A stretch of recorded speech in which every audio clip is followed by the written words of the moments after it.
Hello, I'm Namo Abdulla in Washington and welcome to Inside America. The future of Syria has perhaps never looked this grim. More than 100,000 people have died. Nearly 2 million others have become refugees. The numbers are counting as the conflict drags on. There is indeed no end in sight for the conflict as the opposition remains disunited, disorganized and underarmed in their fight against a stubborn autocratic leader who has vowed to resist until death. But amid what has increasingly become a sectarian conflict between Sunni and Shiite Arabs, the Kurds, the largest ethnic minority, have been making unprecedented advances in northern Syria. At schools, Kurdish children are for the first time taking classes in their mother tongue instead of Arabic, the country's sole official language. Kurdish flags fly over administrative buildings protected by armed rebels. The Syrian government, which had long repressed the Kurds brutally, has not only tolerated the Kurdish advances, but also reportedly promised them with autonomy. So are we seeing the Kurdish Spring instead of the Arab Spring in Syria? Can members of this ethnic group use the turmoil to establish a homeland for their ethnic group? Well, joining me to discuss this subject is Harold Roth, a distinguished senior fellow at the Gatestone Institute, a New York-based foreign policy think tank. Harold worked as a Pentagon analyst for 28 years. During the Gulf War, he served as the Turkish desk officer in the Office of the Secretary of Defense. He has written extensively on the Middle East, including Syria and the Kurds. The other guest is Velma Ann Ruth, the Executive Director of Middle East Democracy Federation and President of Independent Review. She is an activist who has worked along with her husband, a Syrian-Kurd, to coordinate a coalition of representatives for multiple Syrian-Kurdish parties. As a volunteer, she has worked to address the crises of Syrian and Iranian refugees in Iraqi Kurdistan. Thank you so much for joining Rudao. Harold, let me start off with you. As a result of the US-led invasion in 2003 in Iraq, the Kurds have gained a lot. Is the same thing happening in Syria? Are the Kurds reaping the gains of the civil war in Syria? They could be. Mm-hmm. The Kurds have a sad history. There you have 35 to 45 million people in the world, Kurds with no homeland. Uh-huh. They've been around for 3,000 years. They've tried various ways. Uh-huh. In Iraq, they basically have autonomy. And if things continue as they are in Iraq, maybe in the future something more. Uh-huh. If we move to Turkey, who knows how many Kurds there are in Turkey? What is fascinating is Erdogan, the prime minister himself, has said that if the birth rate continues as it is now, then by 2038 there will be equal numbers of Kurds and Turks. But to tell you the truth, I think the Interior Ministry in Turkey knows that that day is much closer, and there are people who know these things in Turkey who say, we may be there right now, meaning upwards of half of the population may be Kurds. Definition of a Kurd is if your father is a Kurd, you're a Kurd. Now, it's not for me to decide who What does that on say Syria. about Syria? Okay, if we move to Syria here, there is no central authority anymore in Syria. The Syrian Kurds have been asked at times what side they're on. If you have the Muslim Brotherhood, you have the Salafis. Both of these are Arab Sunni imperialist networks. And in the end, they want Kurds to become Arabs. That's not particularly good for Kurds, obviously.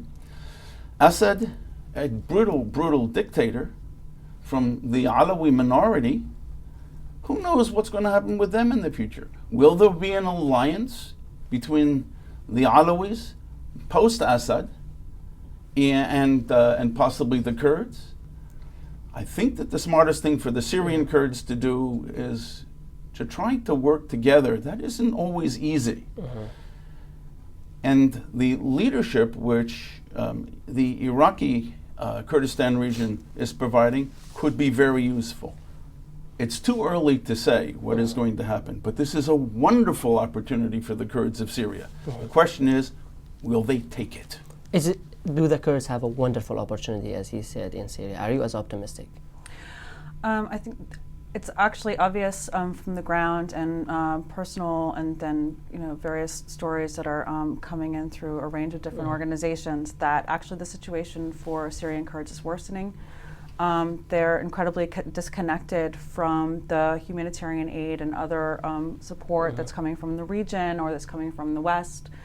And I think that obviously President Barzani has done a wonderful job, and KRG has done a great job of trying to advance the situation and dedicating so much to Syrian Kurds who are stressed in Iraqi Kurdistan in the camp near Duhok. But that there needs to be more foreign opportunities. What is the cost for this disconnect between them? Like, what's the cost for the disconnect between like the Western aid organizations and the Kurds? Well, I mean, we're talking about a difference of tens to hundreds of millions of dollars to billions of dollars. So in an environment that's largely Syrian Muslim Brotherhood dominated, that's not really very interested in the Syrian Kurdish cause at all.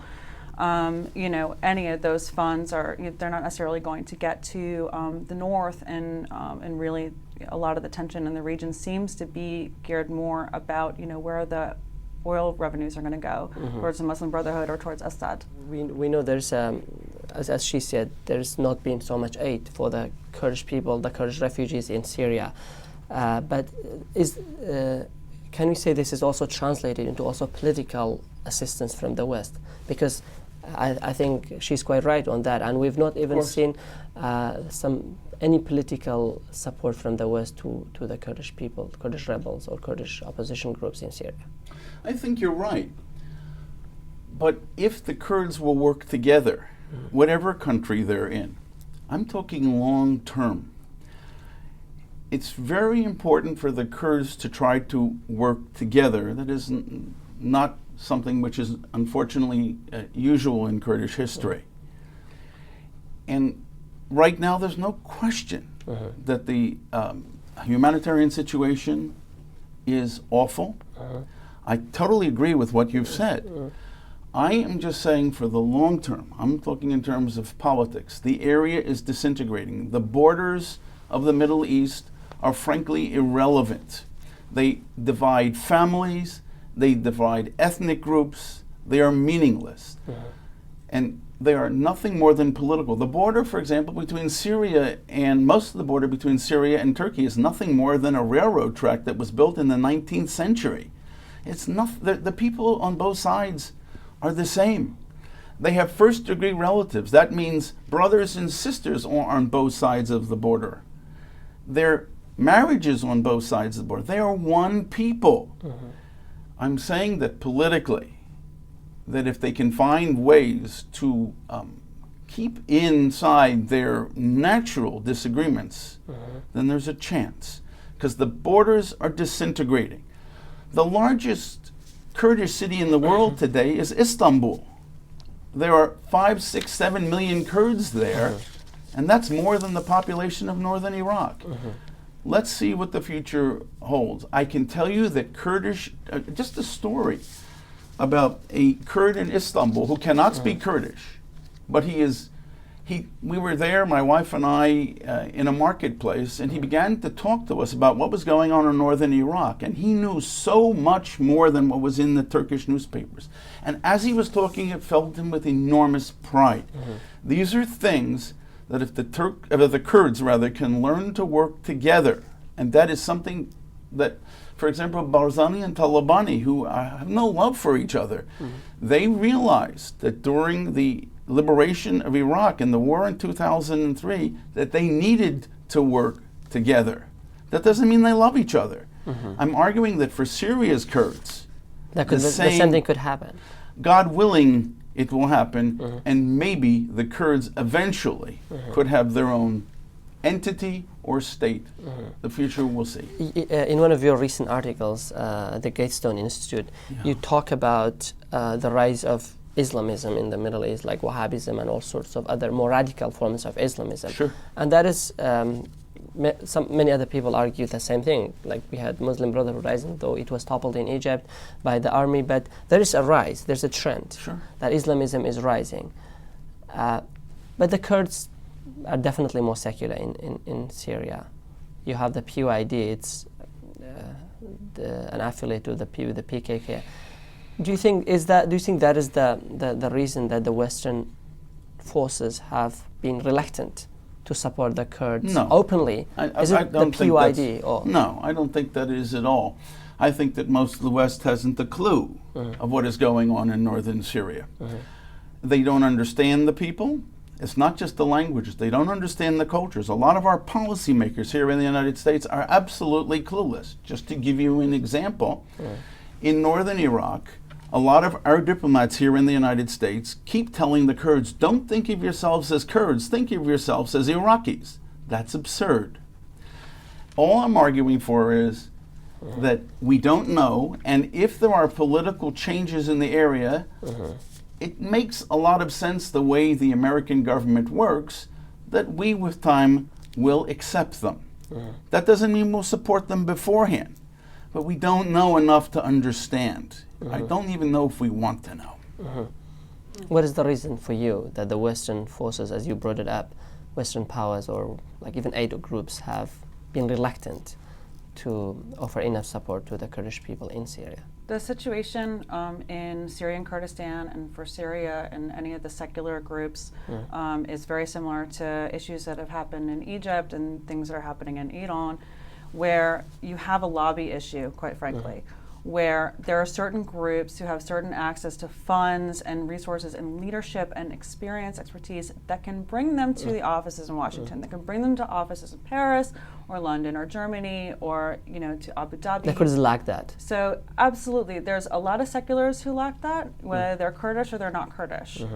And the work that Barzani has done has absolutely tremendous. It's perfect ground to where anyone in the State Department or any of their affiliates would be more than welcome. And they've voiced interest in going to Arbil and meeting with the other Syrian Kurdish parties so that they actually can have this concerted dialogue and begin this. But somebody needs to bridge that gap. Somebody needs to be here in Washington and inviting them over and arregying this opportunity. So are you blaming the Kurds themselves in Syria for the lack of the representation? No, not at all. Look at Egypt. I mean, the U.S. was in and out of there, and they essentially, aligned themselves. But what did the Egyptian parties do? Was it like a dozen or so Egyptian parties that have been around for decades? They banded together and they took back their country from Morsi. So and that's their choice. They didn't need America to do that for them. So if the Syrian Kurds want to do this alone, that's absolutely their choice. If they want the support of Europe or the U.S. in that process, the door is wide open. It's up to them. So we recently saw some clashes between the PYD rebels, that's the Kurdish rebels in northern Syria, and the Jabhat al-Nusra rebels, which is an offshoot of Al-Qaeda in Syria. And Jabhat al-Nusra is funded and supported by some countries which tend to be U.S. allies as well, Turkey, Qatar, and Saudi Arabia. That's a question actually. When I posted on Facebook, some people asked. This is one of the questions that one of our viewers has asked. Why is it so? Why is the United States allowing these countries, its allies, to support Jabhat al-Nusra, a terrorist group, basically? America cannot say, when you say allow its allies, America doesn't control its allies in quotes. The long-term interests does it have leverage on them? A lot more than it chooses to use. In the end, the United States is the guarantor of the survival of Saudi Arabia. Unfortunately, shall we say, many Middle Eastern countries have learned how to make America feel guilty for everything, and we won't stand up for ourselves. That's a lot of our establishment. Now, you mentioned Jabhat al-Nusra and the Kurds. These, whether it is Salafis or Muslim Brotherhood, these are Arab imperialist organizations. I don't care if they use the word Islam. Their interest and the Kurdish interest, whatever a Kurd's view of the world is, in the long term are completely different. If a Kurd wishes to become an Arab, that is, undergo this process of isti'arab, the idea of Arabization, well, That's what Jabhat al-Nusra wants. It's not just Jabhat al-Nusra, it's frankly anybody who is either Ikhwan, the Muslim Brotherhood, or whether it's Saudi supported, because the Saudis don't support the Brotherhood. It's the Qataris who support the Brotherhood. The Saudis support basically Salafi groups who want to go back to the 7th century. If they wish to do that, that's fine. I don't see why that helps the Kurds. Not any of these groups that the Kurds are having difficulties with, in the long run, don't have Kurdish interests at hand. They can talk about Islam, but Islam is the way I see it, not the way you see it. And that is how the Salafi see it, Harold, and the Ikhwan. Well, one thing, I know you know a lot about Turkey, and you worked in the office of the Secretary of Defense on Turkish affairs. And one thing, don't you think what Turkey is doing now is really counterproductive? Turkey used to be against the Kurdish experience in northern Iraq after the invasion, but eventually it had to come to terms with it. We didn't eventually have to do the same thing with the Syrian-Kurds. And it's actually what it's doing. It's disintegrating Turkey. It's creating more distrust, at least from the Kurdish perspective in Turkey, between the Arabs and the Kurds will eventually may have no choice but to establish a state within the state, like the Kurds in Iraq have done. Maybe. If you look at this from a Turkish perspective, you asked, since I was the Turkish desk officer at the Pentagon, and I've been following Turkish affairs. I'm 64. I've been doing this since I'm about 15. Now, you remember that time during the Gulf War, it was like an awful period for the Kurdish people in Turkey, and yes, absolutely. And now it's improved so much. Well, that's because Erdogan has a political goal which he can't succeed at now, and that is he wanted to become basically Sultan of Turkey. And he therefore needed to change the constitution, the Kurdish votes in parliament, and just a few more. Well, now he's got his own political problems. But he has liberated the Kurdish genie from the bottle, if you wish. If you take Nowruz celebrations in, if you wish, Diyarbakir in Turkish or Amid in Kurdish, if you look at the YouTube videos of those demonstrations, they're amazing. You have huge numbers of people. I can't judge crowds, but it looked huge. Can you move back for the previous question about Syria? Do you think Turkey will eventually come to terms with? It has no choice. It has no choice. Is it doing what it is doing? Is it counterproductive? I think that Turkey in itself, Erdogan is in such a precarious political situation that it's a day-to-day thing for him.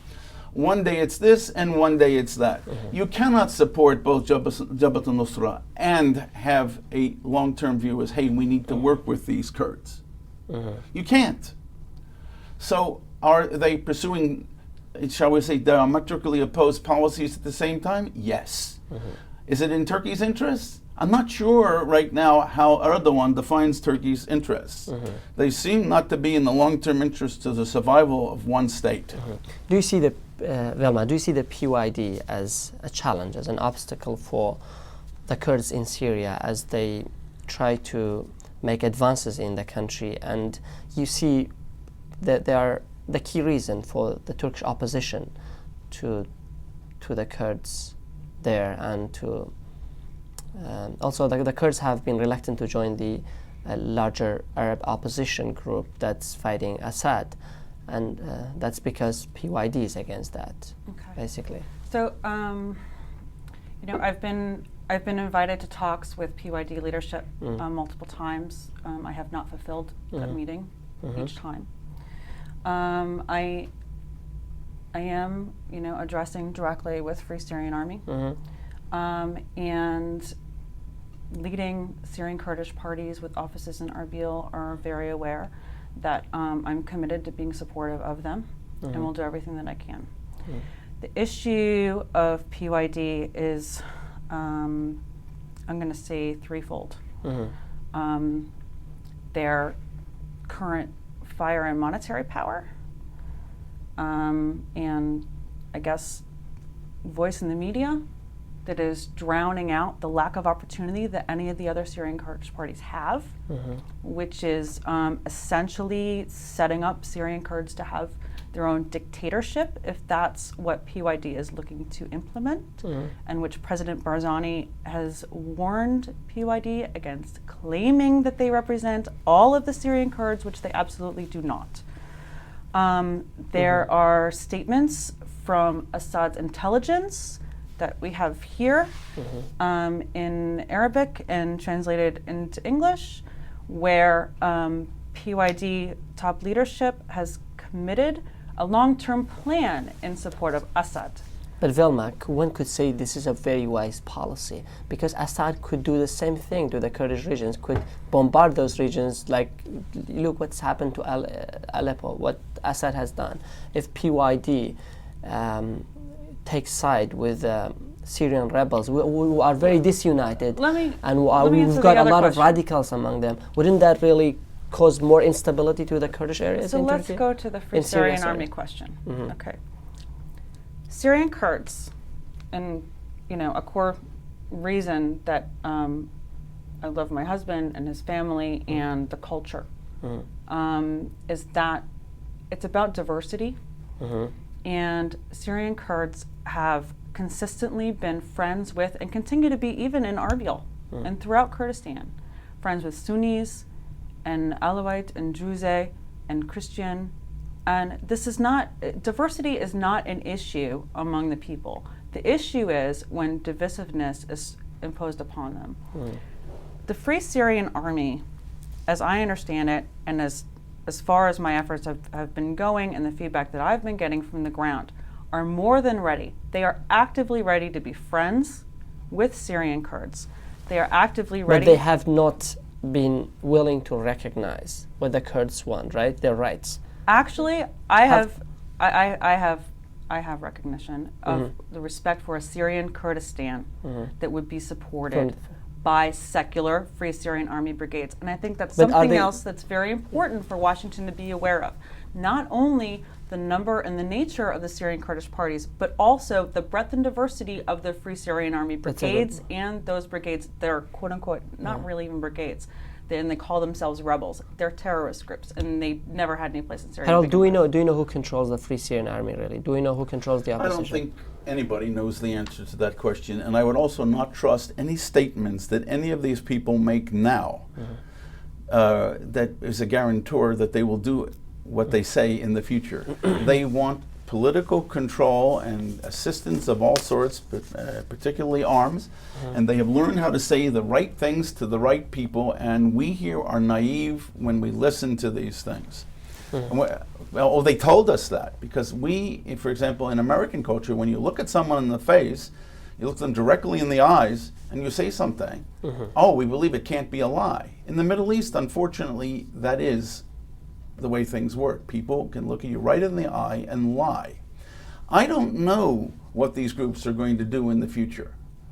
I'm only trying to say that if Kurdistan ever has a chance of succeeding, Kurds have to worry about themselves.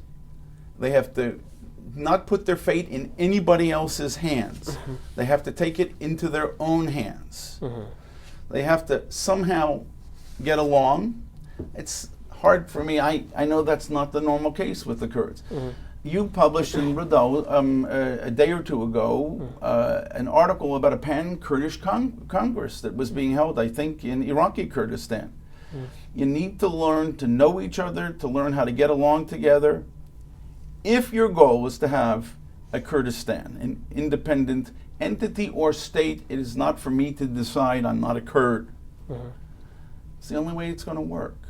So these things, this one is promising, and that one is promising, or Erdogan in Turkey is promising, or anybody is promising, I don't trust any of it.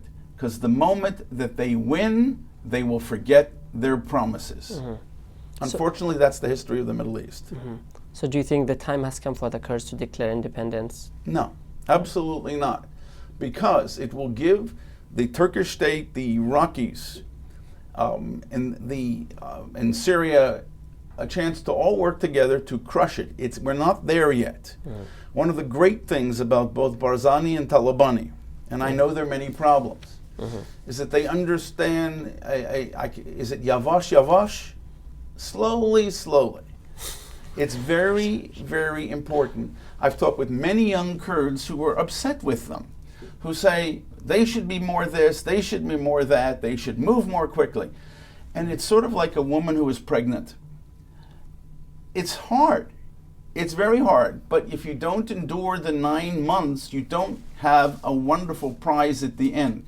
I would only argue that that is what is necessary. If, God willing, the Kurds will have some control over their destiny in the future, and that means as whether entities in these empty states of today or as an independent unit. It's not for me to say. I would like to go to you, Vilma, but I would like to ask you a question about what's happening here in America. I know there's been an increasing pressure on President Obama to provide arms to the Syrian rebels. In addition to Senator John McCain, Bill Clinton also came out and said President Obama should take a tougher stance on Syria. Are we expecting the Obama administration to provide heavy weapons such as anti-aircraft missiles to the Free Syrian rebels? I would never expect anything out of Washington. What I have advised those on the ground is that they need to take responsibility for anything that they have, including their human assets and their own intelligence. And that for Syria, it's the Syrians' country. For Syrian Kurdistan, it's the Syrian-Kurds region. And so it's up to them to take the leadership and responsibility to identify, okay, look, here's who we're working with, here's how we're going to secure these resources, whether it's food or weapons or communications gear or anything that's going to go through any of our allies to reach Syria. So I think it's I am more concerned about the now with regards to how much information that Washington has and what they're basing their decision on versus what they're going to do with it.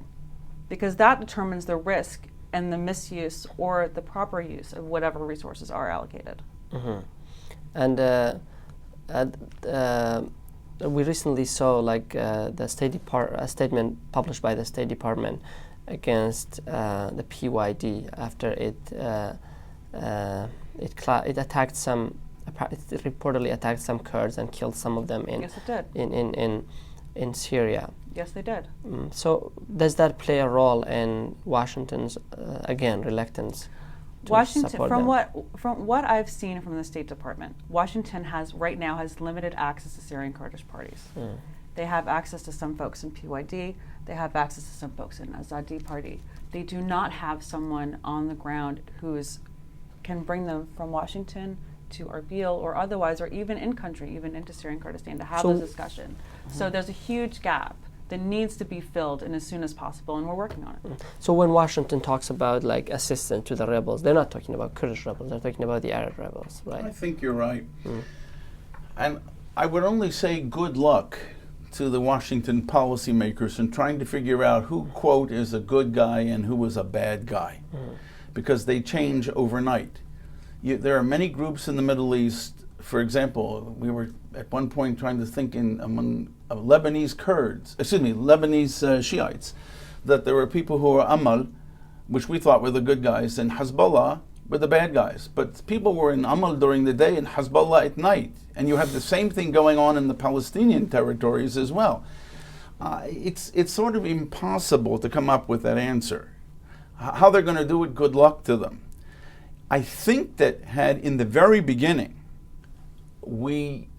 had Washington been willing to help, shall we say, the secular Syrians and the tribes, because the tribes hate in the end the leadership of any Al-Qaeda oriented group, because it takes the Sunni tribal leaders, it takes their position away from them, which they hate. But today things are so complicated and so mixed up that I cannot understand how we should arm anybody. Yoma, do you think as a result of what the regional powers do, currently are doing, like Turkey's support for Jabhat al-Nusra and other rebel groups, don't you think that threats the very territorial integrity of Syria? And that is possibly counterproductive. I have to say, I look at the region from an Arab League type perspective. It's very large. There's a lot of countries out there. And there are a lot of members of the Arab League who are friends of the US, and a lot who could potentially be better friends of Syria than the current friends that Syria has right now. I am a large fan of the UAE as a potential player, and as actually, from what I understand from open source information, that they are committed to redevelopment in a post-Assad environment. They are also in support of Syrian-Kurds.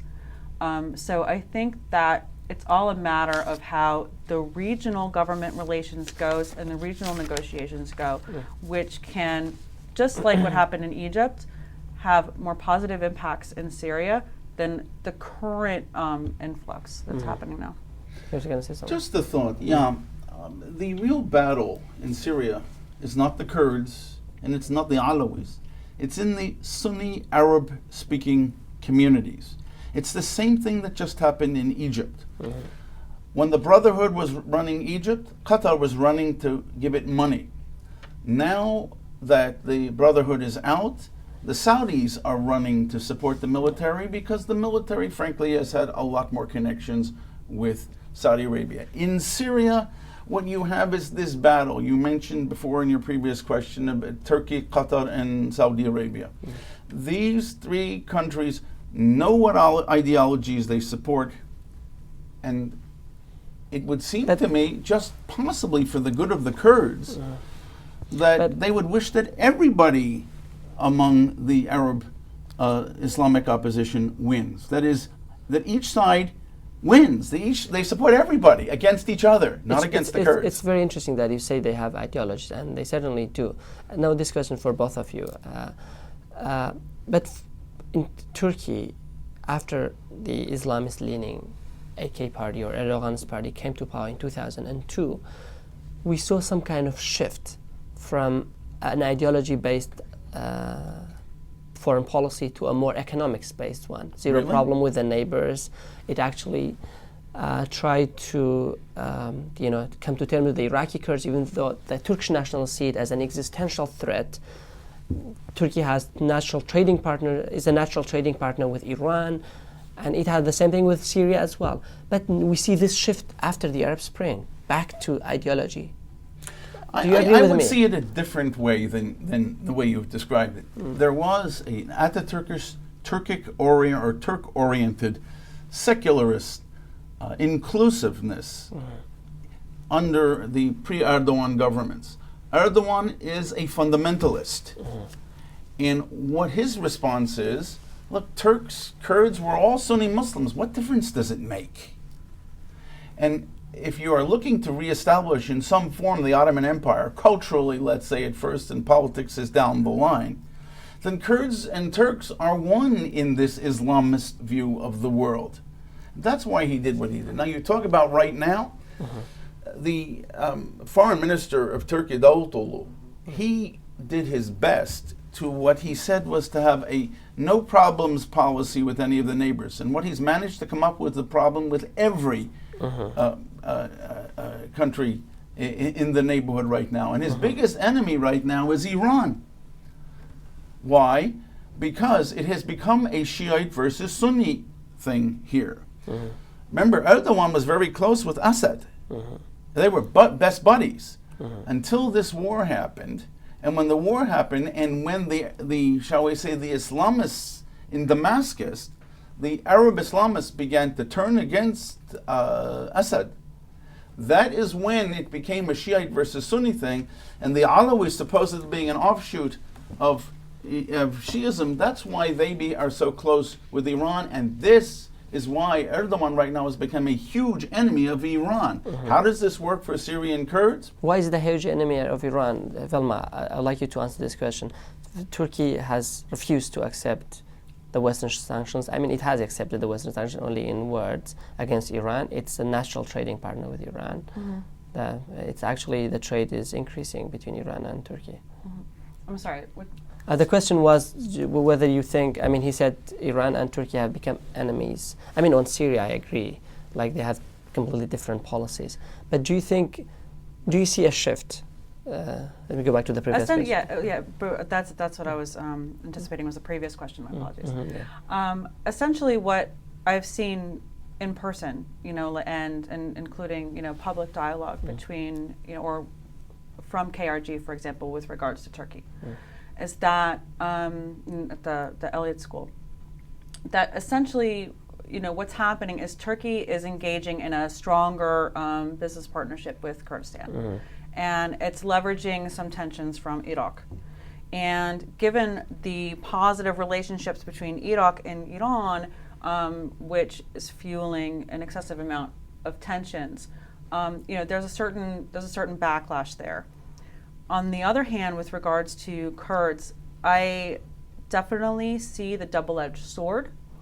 But my understanding from Turkey is that they are committed to being supportive of Syrian Kurds. They are looking to Turkish Kurds to be supportive of Syrian Kurds. And obviously that does not necessarily mean that they're looking for the PKK or the PYD to be supportive of establishing a Syrian Kurdistan. Rather, the foreign minister made a public statement similar to President Barzani, again, warning PYD with regards to their current actions. So everything in the Middle East absolutely is a conundrum.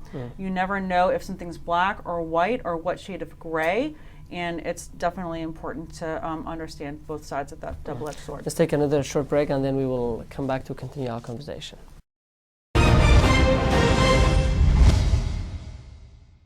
Hello again and welcome back to Inside America. Harold, I'd like to come back to you and ask you a question about a few, we've seen some contradictory statements actually from the Turkish government recently. At least that's what it seems. We had former Foreign Minister Ahmed Davutoğlu saying that this according to today's Zaman, that's a Turkish newspaper, he said he's for Kurdish autonomy in Syria. He would tolerate it. Turkey would tolerate it. You can find it on the Today's Zaman. And then we had Erdogan in July 2012, like a couple of months after Davutoğlu's statement. He said, we will never tolerate this. Why is there such a I guess I'd contradiction? Well, again, I think most of Turkish foreign policy ends up being day to day, whatever today's problem is. The question is, can the Turkish government really do much about what is going on inside of Syria? Turkish logistics, military logistics, are not the best in the world. And if they go beyond, let's say, I don't know, let's say 15, 20 kilometers, could they really do anything? Then comes another thing. When the secularists still ran the military and it was not totally controlled by Erdogan, they had a say in things. But after Erdogan basically destroyed the military leadership of Turkey and put his own people in there, even if he asked them to go in to do something in Syria, they said, no, we want this in writing. Why? Because just in case Erdogan wants to blame the military for a failure, they can say, look, we did it because you told us to do it, and here's the proof. You signed on this. The previous military wouldn't have been this way. The problem is that we can talk all we want, and the Turkish government can talk out of all sides of its mouth. But does it have the ability to do much about this? And I don't think it does. Vilma, I'd like to come back to you and move to what's happening on the ground in Syria. As a result of, not everything is as good as it may appear for the Syrian Kurds, even though Assad is not attacking them like it attacks other rebels. Got proxies, other rebels in Syria. There are like more than 200,000 refugees, Kurdish refugees, Syrian Kurds in Iraqi Kurdistan, right? And the last number I heard was 120,000, but it could easily be more, especially given the increase in the population in Erbil and the other cities in Iraqi Kurdistan, where Syrian Kurds are looking for work and just trying to. So what causes the Syrian Kurds to leave Syria if Assad does not attack them in Syria? From a humanitarian perspective, just as an example, that I heard yesterday, a loaf of bread used to cost $1 US, and now it costs $20 or $30 US. This is not something that you can survive on. Months ago, I heard that the cost of gasoline, or oil was around, it used to be around $5 a gallon, then it went up to 35, and that was months ago. The electricity has stopped flowing. Obviously, there's no work. Things are in a state of tumultuousness. At once, there's a farm at one of the many villages in Syrian-Kurdistan that was incredibly peaceful. And what happened? A couple of weeks ago, there was a huge fire that broke out because there was actually an attack on this farm, and everyone thought, okay, wow, this is a great peaceful place in Syrian-Kurdistan, and now everything's blowing up on fire and people are dying because they can't get to medicine. So you're basically saying they're leaving because Syria in general has become an unlivable place. Syria is absolutely unlivable for anybody who's there. The situation in the north is a little better because it's not as tumultuous as other areas like Damascus or Aleppo or Idlib or Homs. But and so there are Syrians who are moving into the Syrian-Kurdish area, non-Kurds, but everyone's leaving for the same reason.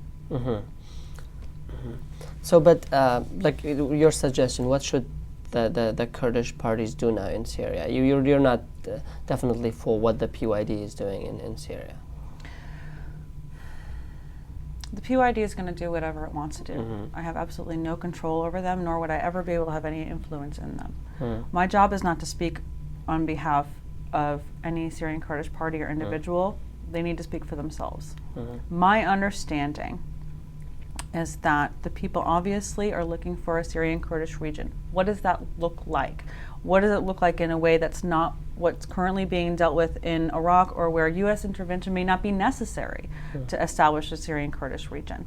It's very probable given the proper partnerships.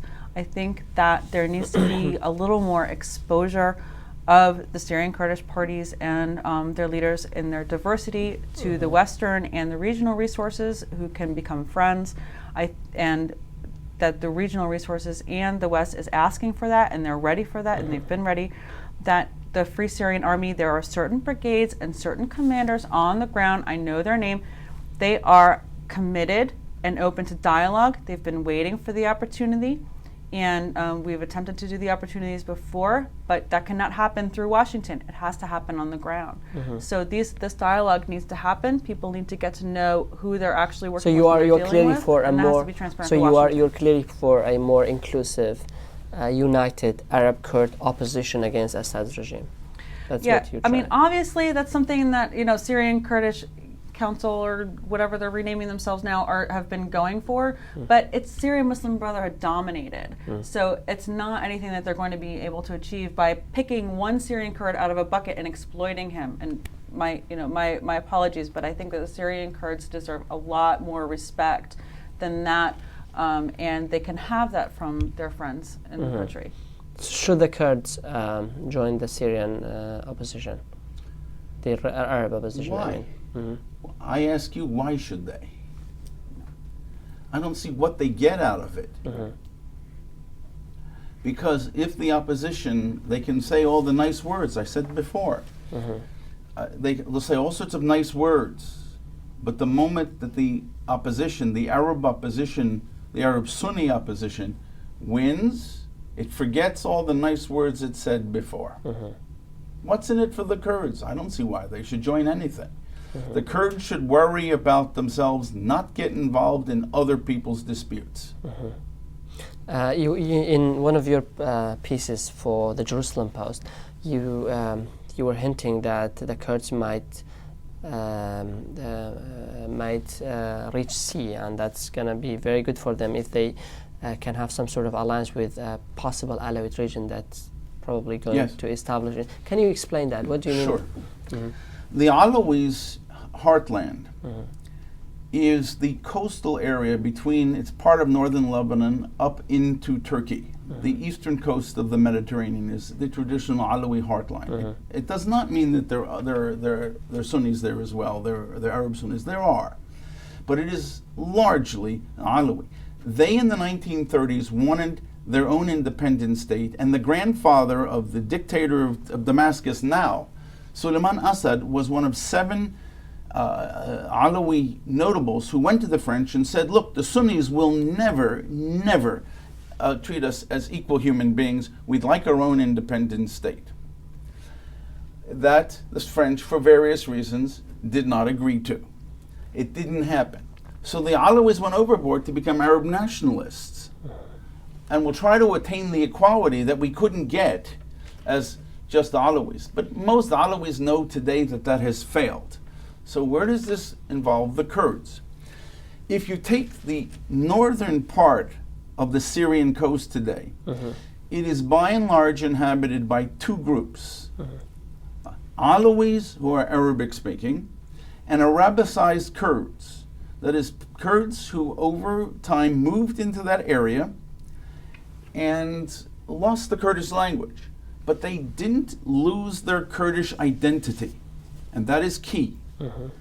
Now, they both have a problem. The Alawis have a problem with the Arab Sunnis, and the Kurds have a problem with the Arabs. Can these two groups work together through and give, therefore, the Kurds access to the sea? Now, all of Hatay province in Turkey, not all, but a very large section of it, is also Alawis and Kurds. And if Turkey is unstable at the moment, and where will this lead is only anybody's guess, there are all sorts of wonderful possibilities to allow the Kurds to have an exit to the sea.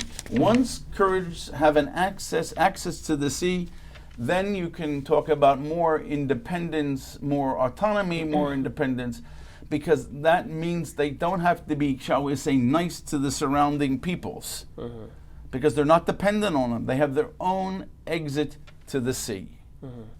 So the fact that you were talking about this possibility, that means that you agree Syria is under a real threat of disintegration. I do believe it is. I think that, as I mentioned before, all of the borders of the Middle East, all of the borders are irrelevant. They are nothing more than political control of groups in capitals, meaning Ankara is to the north, Damascus is to the south, and there's a natural tendency to move to where their jobs, which is why Kurds have moved. There are about 1 million or so Kurds in Damascus area. They move there. And if you take, why did all these Kurds end up in Istanbul or why in Ankara? They went for jobs, which is why these cities have filled up with Kurds. There is no traditional regional area anymore. I don't know what is going to happen here. I know that all this is open. But I know that if the Kurds play their cards correctly and Syria continues to disintegrate, that it is no longer one political entity, the Kurds have a chance at controlling their future. If they lose here, I firmly believe it is because of the internal differences among the Kurds, and then they're fighting and they're killing each other. Instead of doing what Barzani and Talabani have done, we have a greater goal, and that is our own control of our destiny, whether it's in a political entity, which is not ours, from a Kurdish point of view, or as an independent Velma, state. let me ask you the last question. And do you think President Barzani of Kurdistan has tried to unite the Syrian Kurds? Do you think he's going to be successful? And this is the last question for the show, so feel free to answer the question. I think President Barzani has done everything that he possibly can for Syrian Kurds. I think that, obviously on the ground there's a lot of opportunity, for developing towns and developing economies and really building up. There's new buildings going up every day in Arbil. It's booming. But Barzani and KRG are strategically alone in terms of what I can see, but it's not necessary. And I think that with the right support and with the right regional friendships and Western alliances, that everyone in the region, including the Turks who are putting a lot of their own money out for refugees, and the Lebanese and the Jordanians, everyone is, even the Egyptians, but we won't go there on refugees. A lot of countries in the region are dedicating so much money. There's a ton of expense, and I think that by realigning the regional and Western partnerships, everybody can win, and there can be freedom. Velma and Ruth, thank you so much for talking to us. Velma and Ruth is the president of Independent Review and an activist based in Washington, D.C. Harold Roth, a distinguished senior fellow at the Gatestone Institute, a New York-based think tank. Thank you so much for talking to Ruda as well. Dear viewers, thank you so much for watching us. Until next time, be well.